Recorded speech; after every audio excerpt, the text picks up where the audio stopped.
Hi, everybody. Welcome back. I'm Heather with Reflecting Inward Life Coaching, and today we're doing video number 5 from the 26 Common Mental Mistakes. And today we're talking about jumping to conclusions, which I'm sure we're all familiar with. So this comes from Dr. Aldo Pucci's Feel the Way You Want to Feel No Matter What. So if you like this series and want to learn more about these common mental mistakes and how to work through them, check it out. All right, jumping to conclusions. Stephen Wright said, a conclusion is what you come to when you get tired of thinking about something. So I'd like to add there also that maybe you've exhausted all of the knowledge you have on a subject, so you come to a conclusion.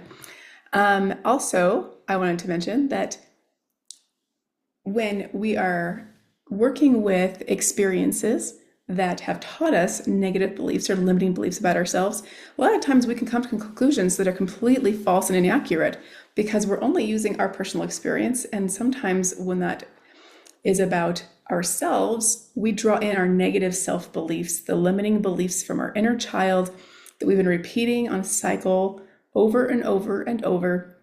So we come to a conclusion, a snap conclusion, we jump to a conclusion based upon our limiting beliefs about ourselves, which are usually negative, okay? So there are two types of jumping to conclusions. The first one is mind reading. So let's jump into mind reading.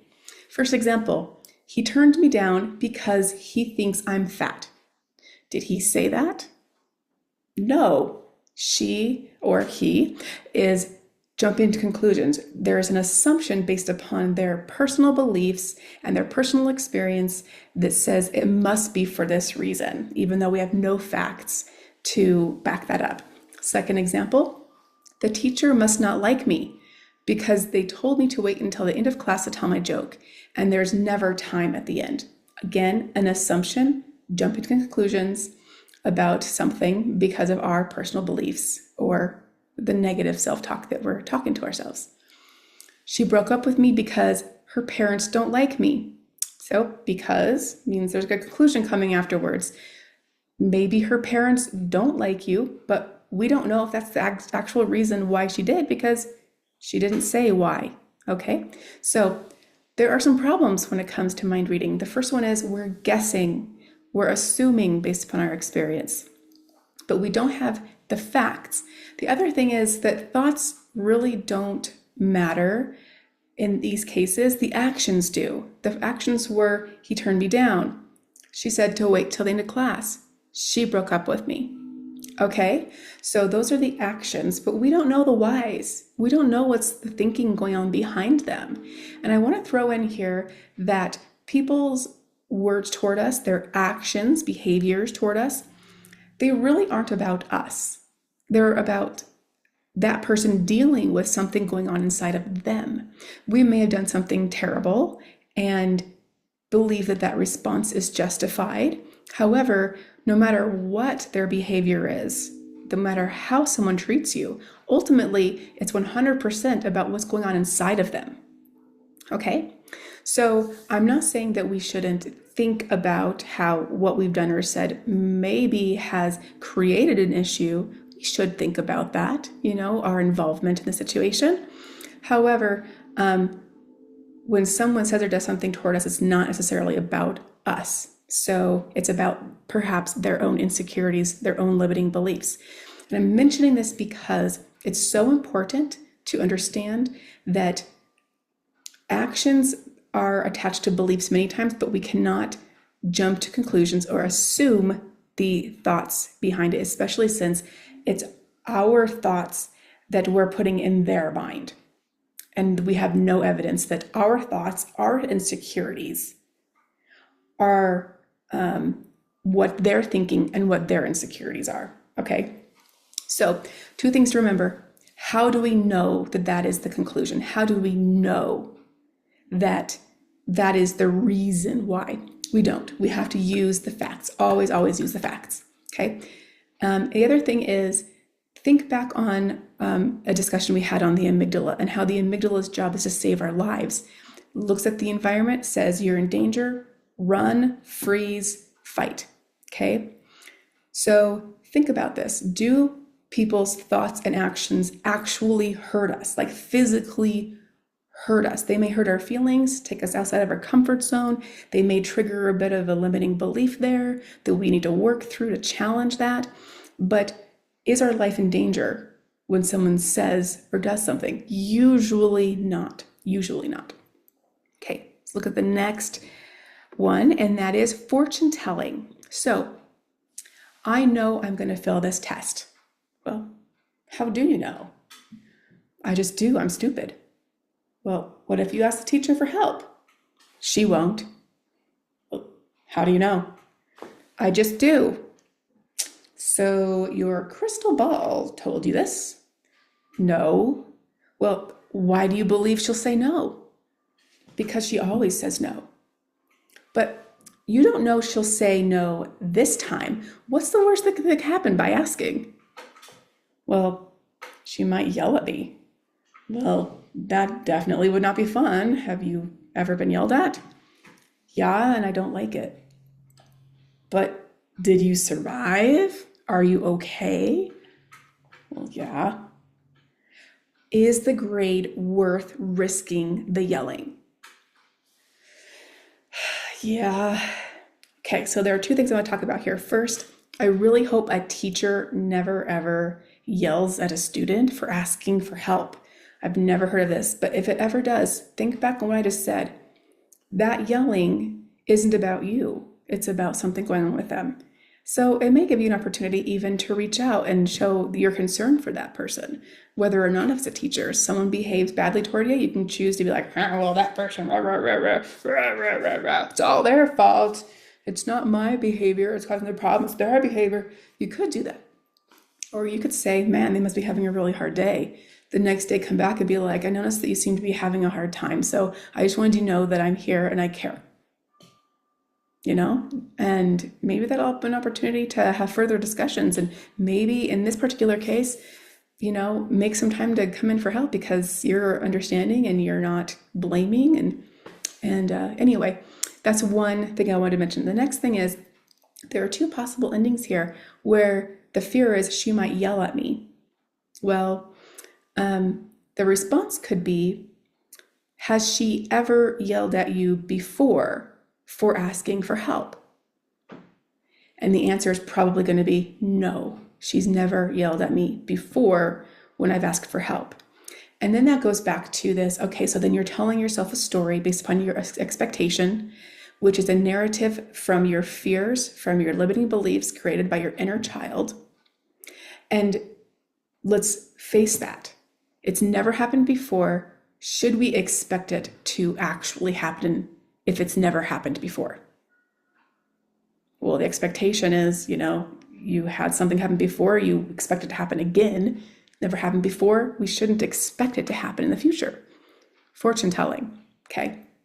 So I wanted to share one personal story here. It involves both fortune telling and our previous topic. So let's jump in and I'll tell you how these are both influential here.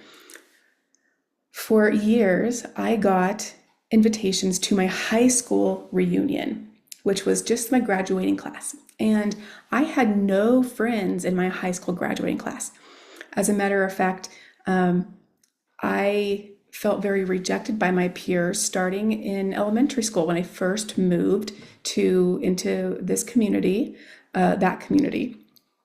I was rejected by my first peer when I was in the 4th grade, and it had never happened before. But when it did happen, it actually encouraged this belief that I had from my very first trauma experience when I was a child that said that I wasn't good enough, that I was worth rejecting. So after that, I kind of expected to be rejected by my peers. That wasn't very attractive, I'm sure. And so what happened? I continued to be rejected by my peers. And that happened all the way through middle school, through junior high. I was a wallflower. No one talked to me. No one invited me to do things, except for one person who was a year older than me, but she was not in my graduating class. There were only a few people that actually treated me badly. But by the time I was getting these invitations to go to my high school class reunion, and these invitations were, Heather, the reunion's on this day. We hope you can come. I hope I can see you.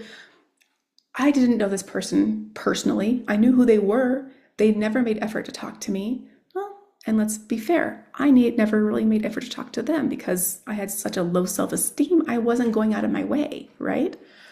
So I had this perspective as I read these invitations going, you never cared about me before. You never paid attention to me before.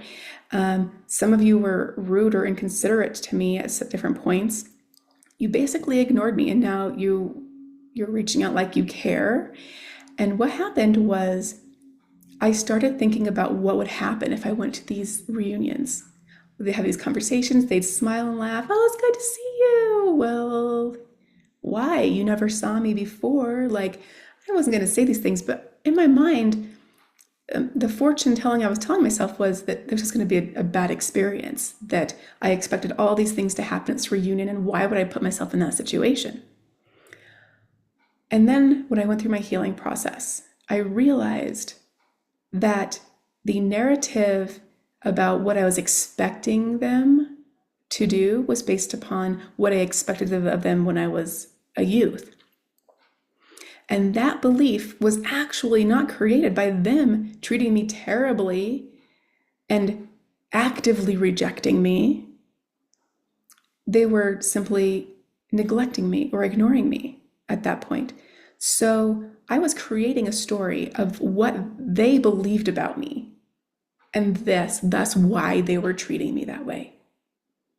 And that belief as to my value and why they were treating me this way wasn't actually coming from them. It was coming from my inner child, my fear, my insecurity of rejection. It was creating the belief that they had about me.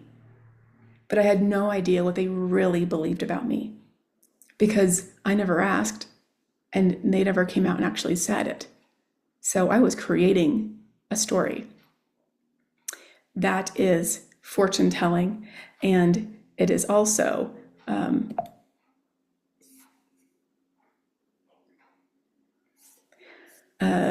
damaging.